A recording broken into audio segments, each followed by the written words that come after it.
वाला अलग है, वो शिव है।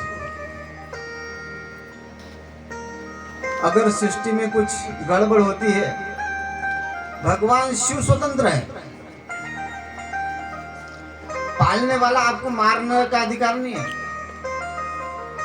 सृजन करने वाले को भी आपको मारने का अधिकार नहीं है। उन्होंने केवल कार्य संभाले हैं, इसलिए जीव को जो कर्म दिए हैं वो कर्म अपने को करने पड़ते हैं, अपने को ही भोगने पड़ते हैं। हमारे पाप कभी भी समाप्त नहीं होते, पुण्य बढ़ेंगे, लेकिन जो दूषित कर्म होते हैं उसके जो पाप होते हैं वो पाप कभी नष्ट नहीं होते। ध्यान में रखना। हम सोचेंगे तो हम बहुत बड़ा यज्ञ करेंगे तो हमारे पाप नष्ट हो जाएंगे। पाप जो किए हैं वो किए ही है, इसलिए सतर्क रहना पड़ता है। पुण्य जितने को पुण्य हो जाएंगे, लेकिन ना पाप नहीं कटने का। और जिस समय पाप रहित और पुण्य रहित हो जाओगे उस समय शिव को प्राप्त हो जाओगे, नहीं तो इन दोनों के ही चक्कर में पड़ते रहना पड़ेगा। ये सार है।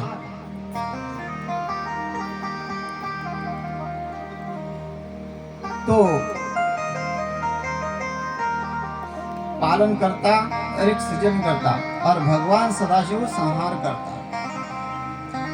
लय उत्पत्ति भी उसके हाथ में और समाप्ति भी उन्हीं के हाथ में, लेकिन वो अपने को कर्ता नहीं मानता।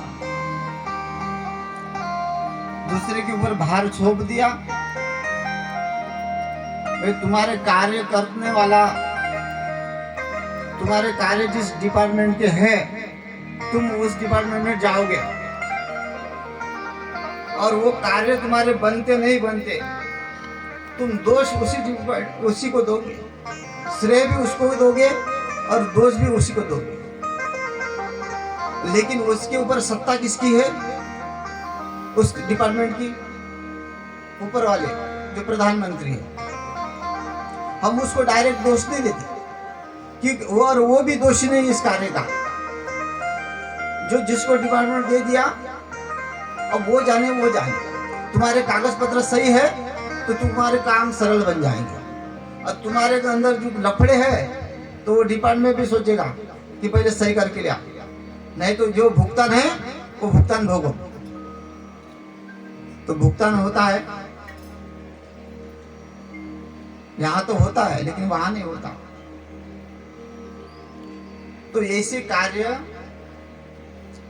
शिवजी होते हुए भी वो कार्य में लिप्त नहीं है, क्योंकि उनकी दृष्टि से सृष्टि है ही नहीं। इसी को बोलते सृष्टि दृष्टिवाद।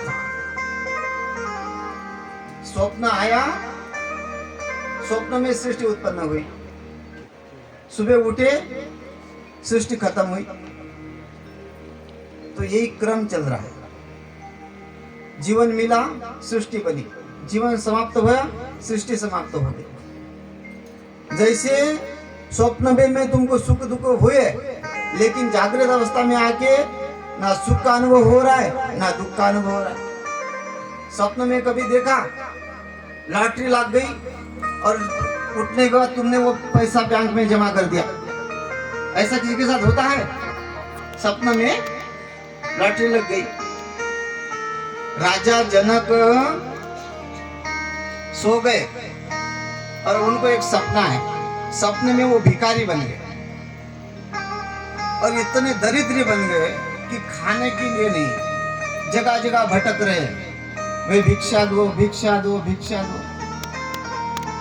कोई भिक्षा दे नहीं रहा है, उल्टा उनको कोस रहे, अरे जा आगे चला जा, हमारे नगर को प्रतिष्ठा में धूल में मिला रहा है, हमारे नगर की प्रतिष्ठा धूल में मिला रहा है। चलते चलते बनारस काशी पहुंच गए। काशी में गए, वहां भी सेवकों ने कहा कि भाई हमारे नगर में भिक्षा मांगना मना है, भीख नहीं मांगते हमारे यहाँ के लोग, तुम जाओ,